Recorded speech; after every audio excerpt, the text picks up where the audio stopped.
Inclusivity and accessibility, something that we can all get better at, we can all know more about, and we can all move forward with. If you feel that it doesn't apply to you, I promise you that it does. Our next speaker will be helping us understand how we can do better with inclusivity. Marnie Kalma. At age 32, had a long fostered and robust comprehension of inclusion and diversity. However, her perspective underwent a seismic shift 4 years ago. Over the course of 2 years, Marnie's life transformed drastically, transitioning from juggling 2 jobs, actively engaging in activities with her young children, and traversing through life independently. Marnie found herself reliant on a wheelchair full-time. This newfound reality failed to dampen her spirit. Though her circumstances had shifted, Marnie's core essence remained unchanged. Despite the obstacles, her fervour for independence, passion and determination burned even brighter. I'm just going to check where we're at with tech and microphone. Got the working one? No?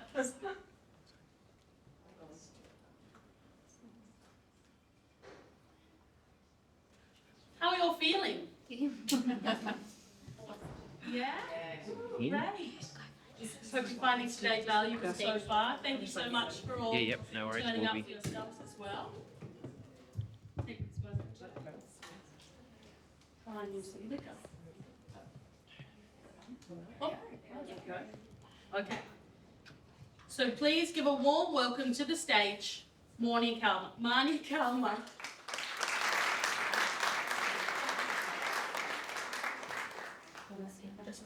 And then wherever you observe, yeah, go up to.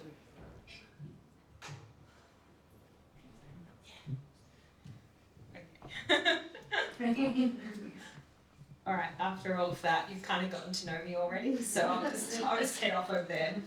I just wanted to start by acknowledging that we're here today on Menang Noongar Puja, and I'm really, really grateful to be here on this country. So thank you so much for joining me today as well. And I'm really honoured that I've been able to talk here today with so many amazing people.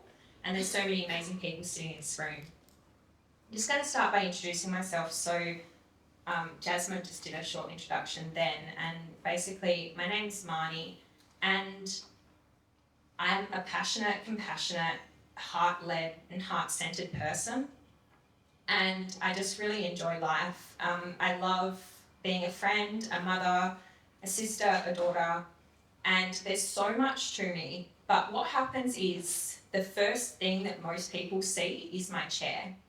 So my point is that there's so much more, but whenever I'm greeted, if I'm greeted in public or in any sort of events or anywhere I go, it's always my chair. People talk about my chair, they talk about the colour of it and the style of it, and don't get me wrong, I love it, it's bright pink, but there's so much more to me, and I think that's really important about what I'm going to be talking about today. So I just wanted to start by saying just being here today has taken me an incredible amount of vulnerability, because basically when you're talking about something that's so close to your heart and is your complete experience that you're going through, it takes so much to bring that out and to tell it to people who are complete strangers. So I think that's really important to acknowledge that each person that talks here today is being so completely vulnerable to come here today. And I'm going to start by talking about sort of what shaped me into who I am today. At the age of 5, I was diagnosed with type 1 diabetes, and I really don't remember life much prior to that. I don't really remember life without a chronic illness of some sort. And I was really, really lucky, and extremely privileged that I had parents that taught me that anything was possible. Absolutely anything. I could go anywhere, I could be anyone, and I could be anything. I attended every sporting event. I was a really passionate dancer, and I danced for a really long time in competitions as well. And there was nothing that I couldn't do or be or become. So all we did my whole life was make adjustments, and no one ever cared. I remember being in netball as a teenager, and I could just run off the court. It really didn't matter. No one worried, and I sort of thought that this was kind of how life operated. Like, I honestly just believed that it was completely okay that we were all individuals and that everything would be adjusted for someone else. And I didn't know that that wasn't the reality for so many people. And it wasn't because I didn't care. And most people do care. They really do. And when you actually speak with people, it's not because they don't care that they're making mistakes. And that's, I think, really, really important to acknowledge up front. It's just because you don't know. And when you don't know better, it's really hard to do better. So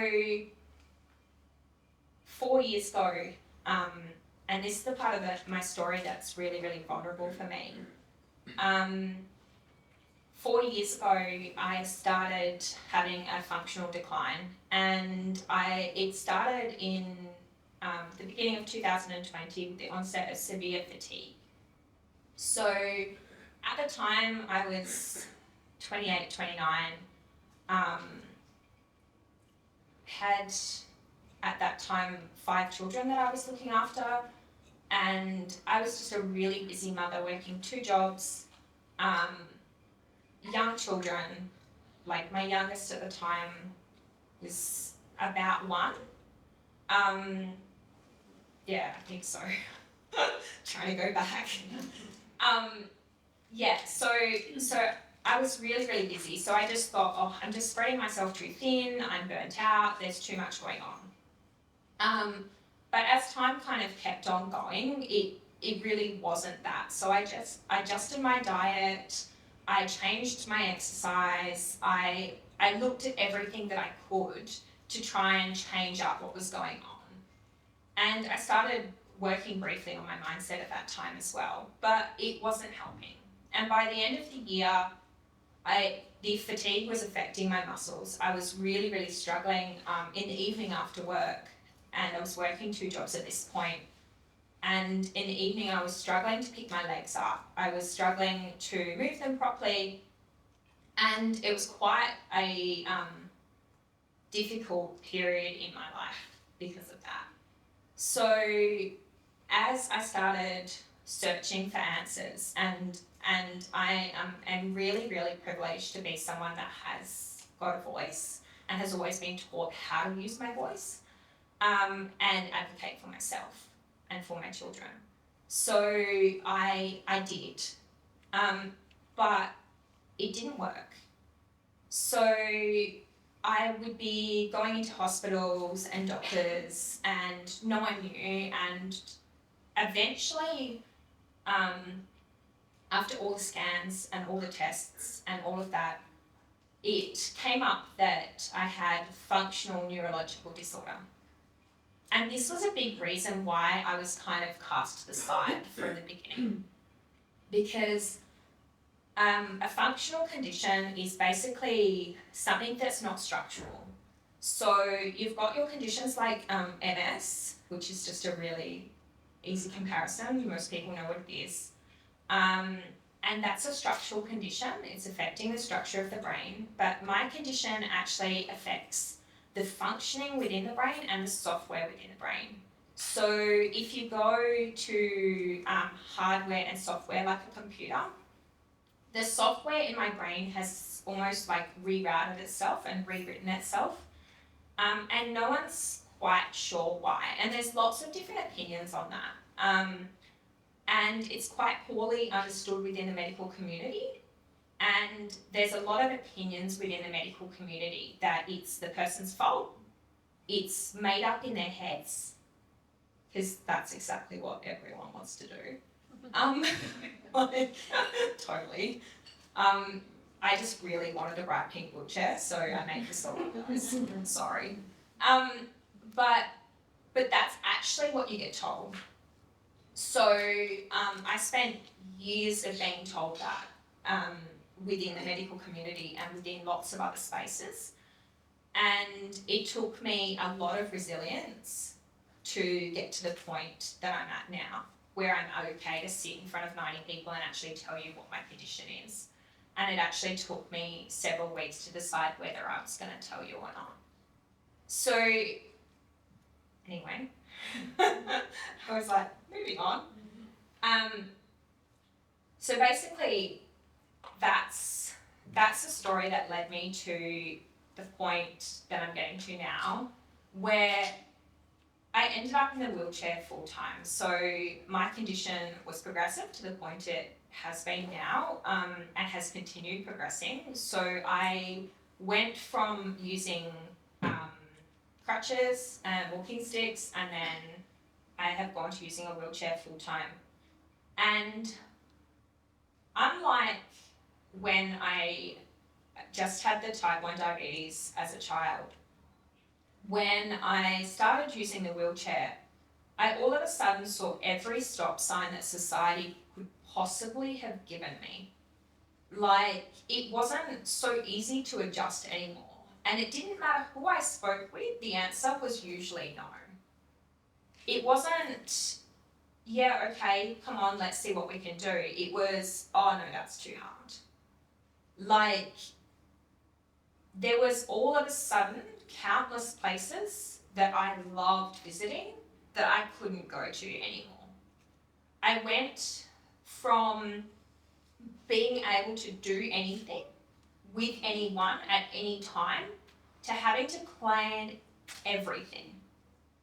And I'm not joking when I say you have to plan everything. Like, even to the point that when someone says that something is accessible, you have to ask them what they mean by that. Because I went to an event on the weekend and they tried, but the toilet didn't fit me in it, not properly. So I did actually fall within that toilet because of the lack of accessibility. So people are trying, but they just don't quite know or aren't quite asking the right people yet. And that's why I'm sitting here and why I'm talking, because I think it's really important that we're not viewing these people or these events as bad, but just viewing it as there's a need for education here, and that actually everyone can engage in that. It's not just my responsibility. So that leads me on to the next part of my story. So talking about priorities. So I'm just going to go off on like a slight little tangent for a second, but it's a very relevant tangent. Anyone that knows me knows that I really like tangents, so but it's a relevant one, so it's all good. Basically, a couple of months back, I already had one dog, and ended up with a second dog. I have a teenage boy, and anyone who has teenagers here knows that they're quite persistent. And he convinced me into basically getting this other dog. Like, we didn't buy it, we were given it. And I had this opinion from the beginning that I really didn't want it. And it was nothing against the dog, not against dogs at all. It was just that I was like, I have no time. I already have too many children. Like, I don't need something else in my house. Like, but apparently we did. So I kept with this attitude for a while of, it's too much, I've got no time to train it, you know, it's just gonna have to live outside with our other dog. It's all right, our older dog will help train it, it's fine, like, it's all good. Until it got to a point one day where I was like, we either have to find a new home for this dog, and I'm going to absolutely break my son's heart, or I have to change the way I'm thinking. So I decided to change the way I was thinking. I decided that the only reason I didn't have time is because I wasn't prioritizing the dog. Because I wasn't prioritizing my relationship with the dog or my child's relationship with the dog. So I started prioritizing it. And all of a sudden I had time. I decided that I didn't have money for the dog to get all the extra stuff it needed done because I wasn't prioritizing that. I wasn't prioritizing the dog and the money for the dog. And all of a sudden I had money, and literally it just started showing up. And I had money for the dog because I prioritized it. So my point is, we actually do have the time, the money, the space. But it's because we have decided that that's not our priority at that time. And this is what is happening all the time to people that are individuals. And I'm not going to say that it's just happening to people with additional needs or with accessibility requirements. It's happening to anyone that is an individual. And it's happening to all sorts of people within our society. So I wanted to give you a really positive story that happened to me with a local company in town. And basically what was happening was I was calling up places to go for a wine tour for my birthday. So I decided that I wanted to go for this wine tour, and it would be really easy, just wait for it, to find a bus that had wheelchair accessibility. Like surely, like we live in the Great Southern, it's a huge region, we're a tourist area, like we have cruises come in all the time with people in wheelchairs. It couldn't be that hard, surely. Well, it was, and they don't exist. So I called up several companies, and at the beginning it was basically like just a straight out no. Like, no, we don't do that, it doesn't exist. And then the last company I decided to call, they were different, and they spoke with me, and I said to them, like, look, I need this wheelchair accessible bus. And they explained to me that actually the laws had changed a couple of years back, or I'm not quite sure on the time frame, and the Department of Transport had made it really, really difficult for companies that weren't just operating in that to continue to have the wheelchair access within their vehicles. But they said, what are your accessibility requirements? Like, can you get out of your chair? And at first, like, that sort of hit me a little bit. I'm like, whoa, like, I don't have to tell you my whole life story, but it wasn't that. It was actually that they just wanted to see me and who I was. So I started telling, well, maybe, like, if I had enough help, like, maybe I could, but I'm not quite sure, like, what height is your bus? Like, how would I transfer? How would I get into the seat? And they said, well, you know, we could probably find some drivers that would really want to help you with that. Like, I'm sure we've got someone. And then they said, well, how about we find a day where we've got all the buses at the place, and you can come out and you can have a try. So you can see that while this company didn't have it. They didn't have the accessibility requirements that I needed straight off. But they had the attitude that made me a priority and actually saw me as an individual. And so I did end up, and I will end up going with this company. But it's purely because of that, because they actually saw me and they actually were able to do something. And this is my point. We can't change a building overnight. It's not going to happen. Like, we can't remove all of the steps in Albany, and if you know Albany, there's a lot of steps. But we can change our attitude towards it, and we can go, well, you know what, like, my office isn't accessible, but hey, I'm more than happy to meet at the cafe down the road. Like, tell me what you need. Like, yeah, okay, let's go. Like, it doesn't have to be a straight out no. We can acknowledge that usually funding is limited, but we can also acknowledge that it's limited by what our priority is and what we see as being important.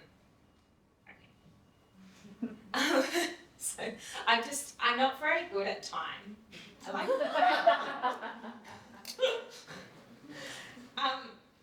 but I actually am going quite well with time. So I will probably actually have some questions at the end. Is that okay? Absolutely. Is that alright? Because I just wanted. Oh, I had no clue who I was talking to. I was just like, someone in that direction, please tell me. Sorry. Yeah, because I kind of feel like my sort of presence and my kind of talk caters better towards that anyway, and that way if you ask me some questions I can kind of give you a little bit of different feedback as well. I just want to make a point though while I'm at it, on this newest tangent. I'm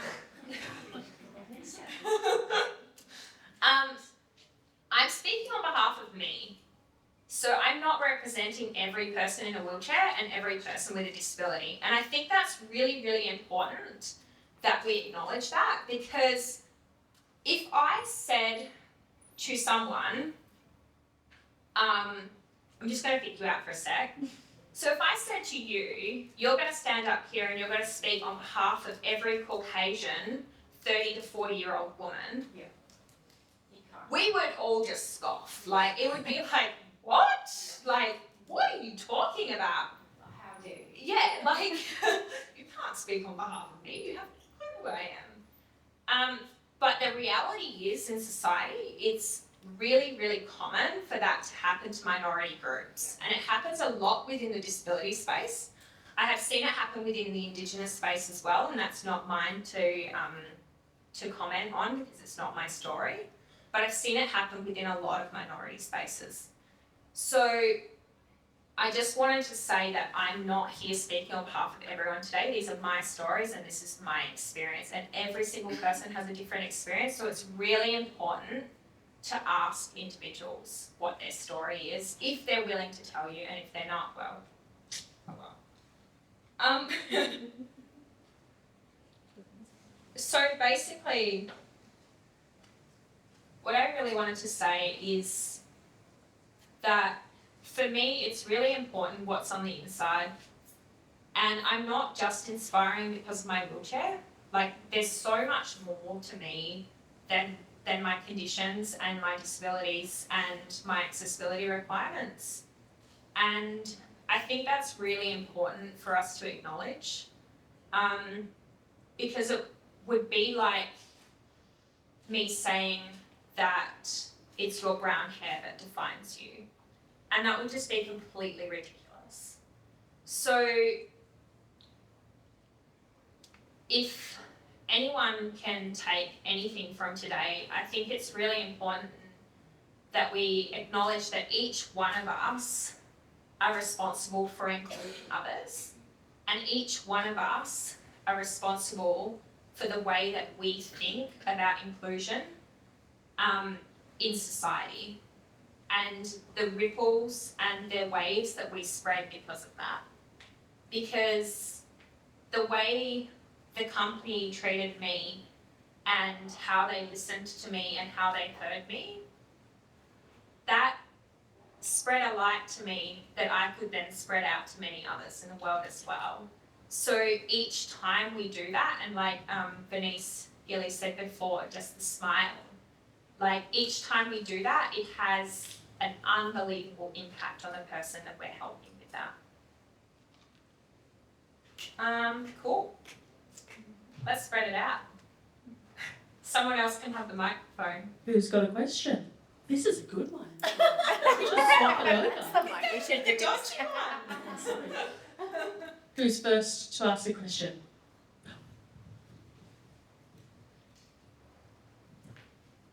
Would you say that your lifestyle has changed a lot, like since you're in a wheelchair? Yeah, completely. It completely turned upside down, and it took me several years, and I think I still have days and weeks and months where I'm still grasping that. Like I'll often still go, oh, I just walked into the room, or I still don't quite identify with that. And I think it's because I spent so long of my life doing things in another way. And I still find that sometimes when I go to places like I went on the weekend, like I just don't realise the adjustments that I need to kind of advocate for myself beforehand because of that. So yeah, it's a complete 360. And was adjusting your home like very difficult?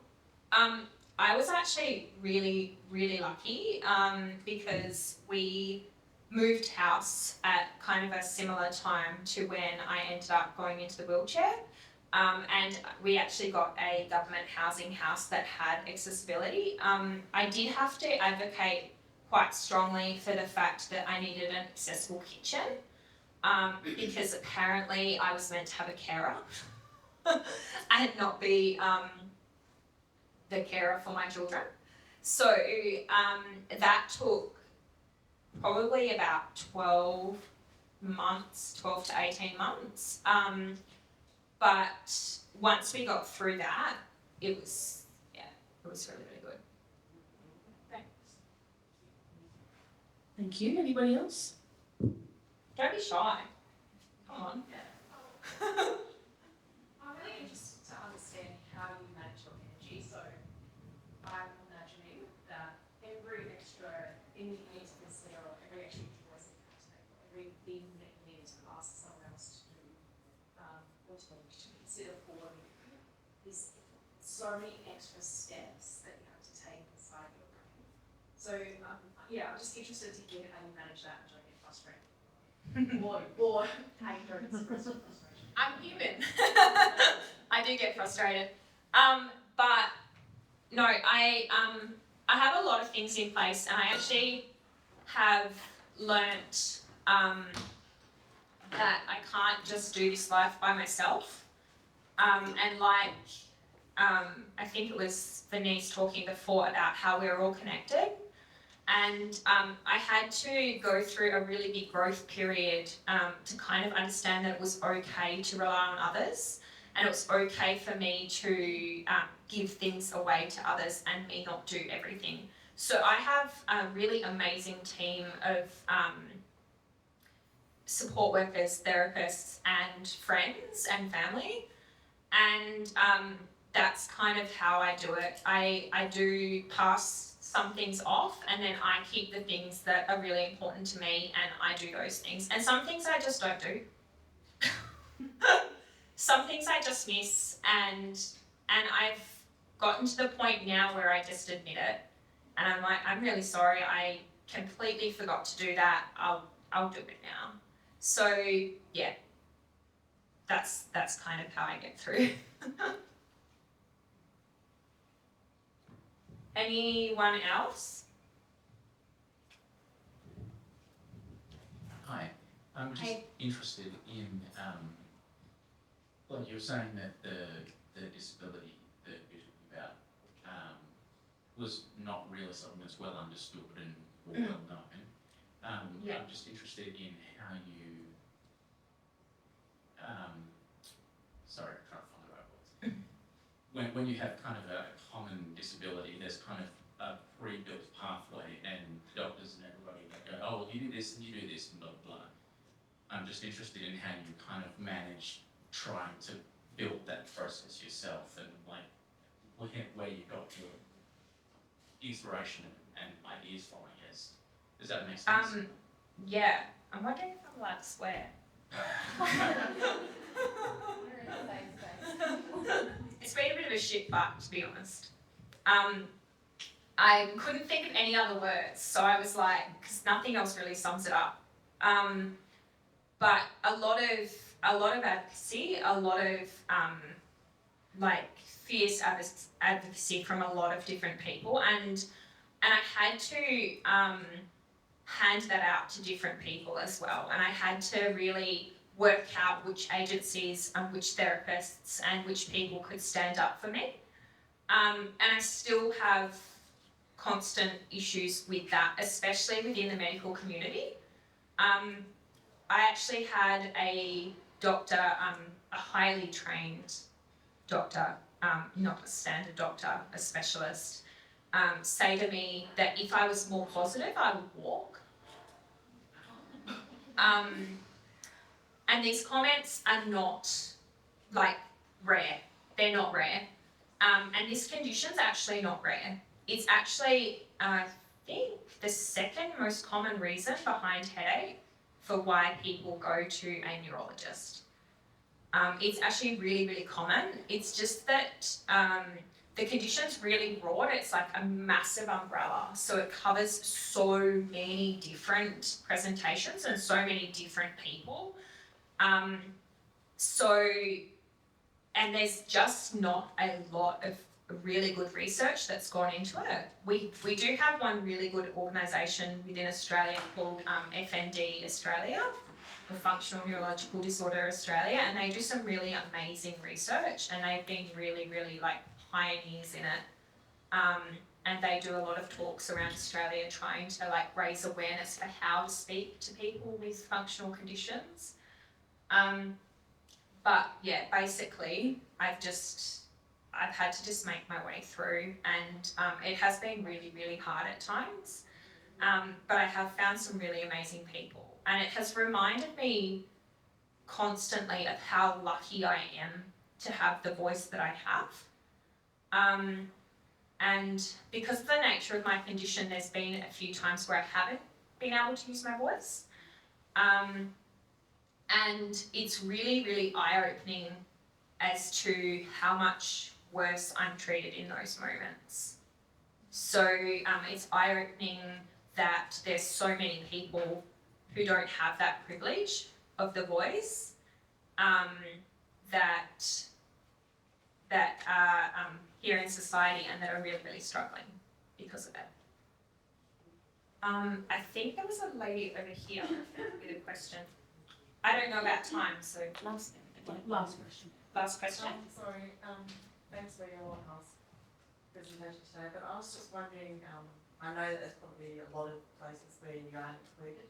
Yeah. In the community. I just wondered if there's any that you'd like to express for us so that we could go into, we're aware of that as well, so that it's important that we are aware and can advocate for you as well. Like a specific business or something, or like, are you just saying like? Things that you love to do that you can't do anymore. Oh, okay, cool. Yeah, I was like, I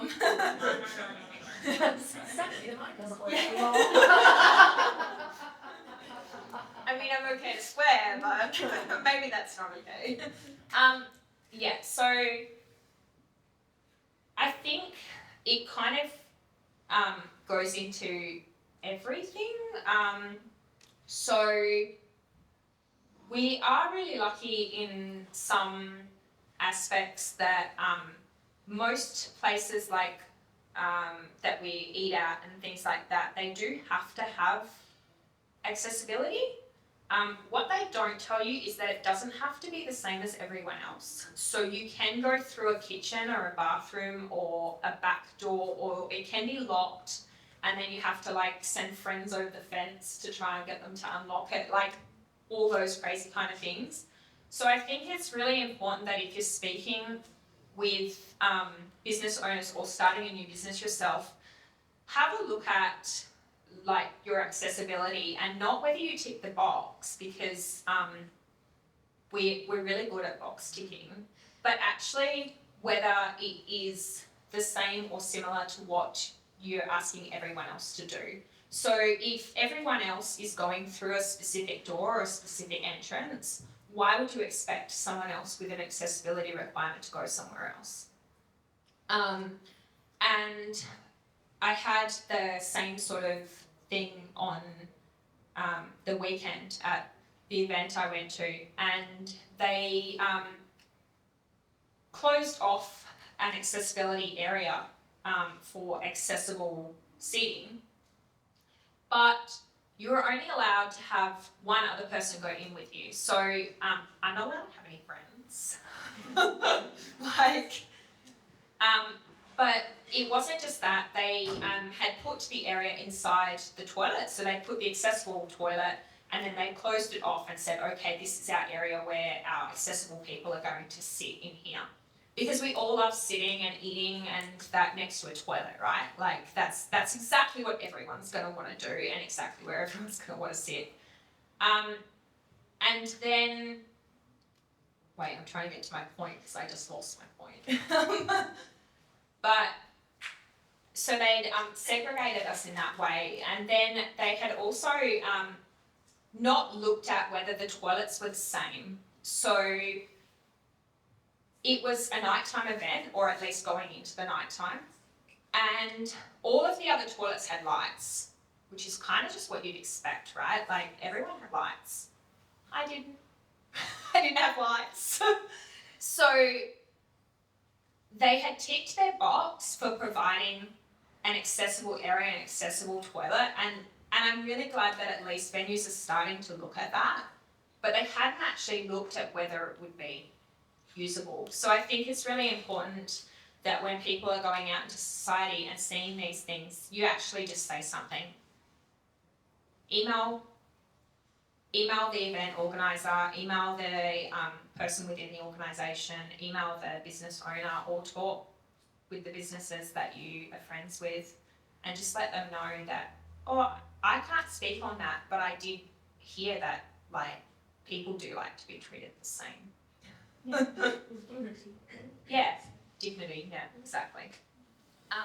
Yeah, thank